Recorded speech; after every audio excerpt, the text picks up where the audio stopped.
Tugas pokok-pokok hukum tata negara. Nama Muhammad Nur Fahmi, nomor induk mahasiswa 2020-20-018, kelas A. Pengertian. Hukum tata negara adalah hukum yang mengatur organisasi kekuasaan suatu negara berserta segala aspek yang berkaitan dengan organisasi negara tersebut. Dalam hukum ketatanegaraan dikenal berbagai istilah, yaitu nomor 1, state law, di mana diutamakan adalah hukum negara. Kedua, Staatsrecht, dibedakan menjadi 2. Arti luas, Staatsrecht in Ruijnen, hukum negara. Yang kedua, arti sempit, Staatsrecht in Engen, hukum yang membedakan hukum tata negara dari hukum administrasi negara, hukum tata usaha negara, atau hukum tata pemerintahan. Nomor 3, constitutional law, di mana hukum tata negara lebih menitik beratkan pada konstitusi atau hukum konstitusi. 4. Droit konstitusional dan droit administratif, di mana titik tolaknya adalah untuk membedakan antara hukum tata negara dengan hukum administrasi negara. Verfassungsrecht, hukum tata negara, dan Verwaltungsrecht, hukum administrasi negara, yang sama dengan di Prancis. Bagi Indonesia, tentunya mempunyai hubungan dengan hukum tata negara Belanda dengan istilah Staatsrecht atau hukum negara, bisa disebut juga hukum tata negara. Bentuk negara Indonesia. Pengertian bentuk negara Indonesia atau wujud negara adalah bangunan negara yang membagi kekuasaan antara pemerintah negara di pusat dan pemerintah negara di daerah. Apabila bentuk negara diartikan bangunan negara, maka bentuk negara itu dibagi menjadi 3 macam, yaitu pertama, negara kesatuan, bisa disebut juga unitaris. Apabila dalam suatu negara hanya ada satu kekuasaan pemerintahan yang berdaulat baik keluar maupun ke dalam, yang disebut pemerintahan pusat. Pemerintahan pusat memegang kekuasaan yang tertinggi untuk mengendalikan kekuasaan pemerintahan. 2. Negara serikat, bisa disebut juga federasi atau federalis, adalah suatu negara yang terdiri atas berapa terbagi antara pemerintahan federal pusat dan pemerintahan negara-negara bagian. 3. Perserikatan hukum negara konfederasi adalah gabungan beberapa negara yang merdeka dan berdaulat. Negara-negara konfederasi masing-masing mempunyai kedaulatan dan masing-masing mempunyai kedudukan dan kewenangan yang sama untuk mengatur pemerintah negaranya. Bentuk pemerintahan Indonesia berdasarkan ajaran sekarang berpengikutnya adalah bahwa negara dibentuk oleh 5 unsur. Yang pertama, pemerintahan yang memegang kekuasaan tertinggi dalam negara.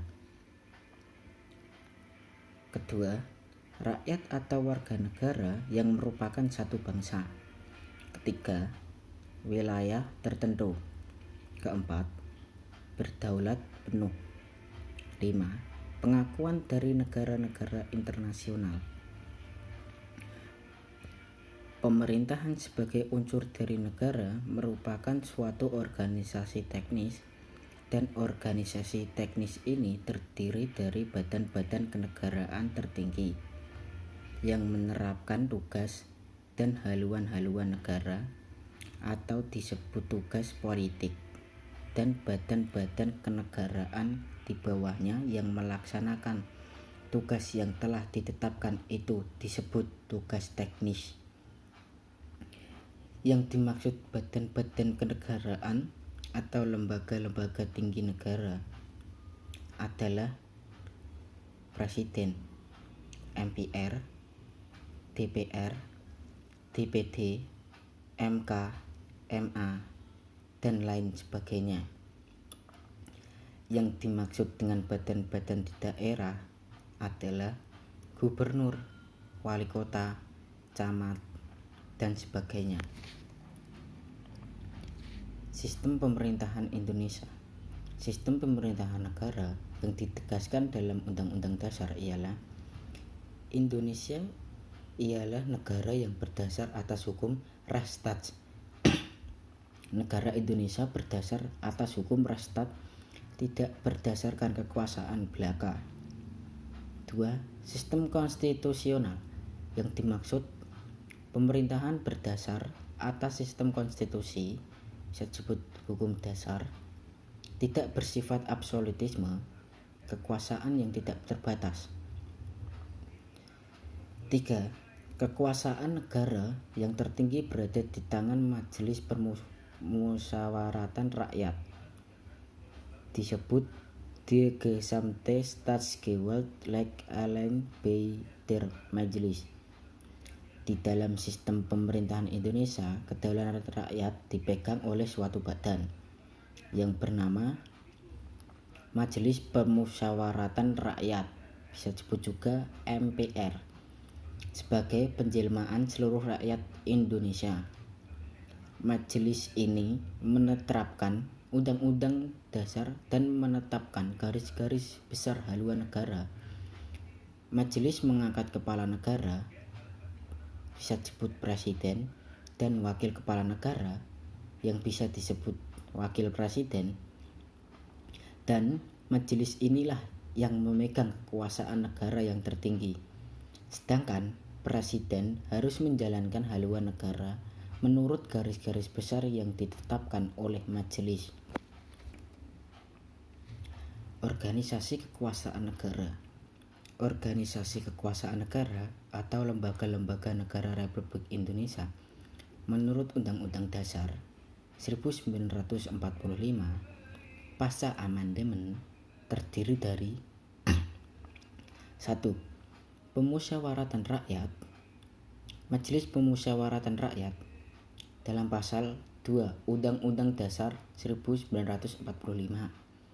Kedua, Dewan Perwakilan Rakyat dalam pasal 19 Undang-Undang Dasar 1945. Ketiga, Dewan Perwakilan Daerah dalam pasal 19 Undang-Undang Dasar 1945. 4. Presiden dalam pasal 4 Undang-Undang Dasar 1945. 5. Komisi Pemilihan Umum dalam pasal 22E ayat 5 Undang-Undang Dasar 1945. 6. Badan Pemeriksa Keuangan pasal 24 JO, pasal 24A Undang-Undang Dasar 1945.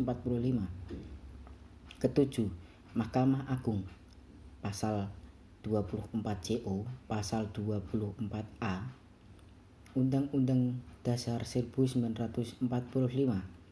Mahkamah Konstitusi pasal 24 JO, pasal 24 Undang-Undang Dasar 1945. 9. Komisi Yudisial pada pasal 24A ayat 3 JO, pasal 24B Undang-Undang Dasar 1945. Adapun kedudukan dan tugas kewajiban serta kewenangan lembaga-lembaga negara diatur dalam Undang-Undang 1900 dan Undang-Undang. Demikian presentasi dari saya. Saya kurang lebihnya saya meminta maaf. Terima kasih. Wassalamualaikum warahmatullahi wabarakatuh.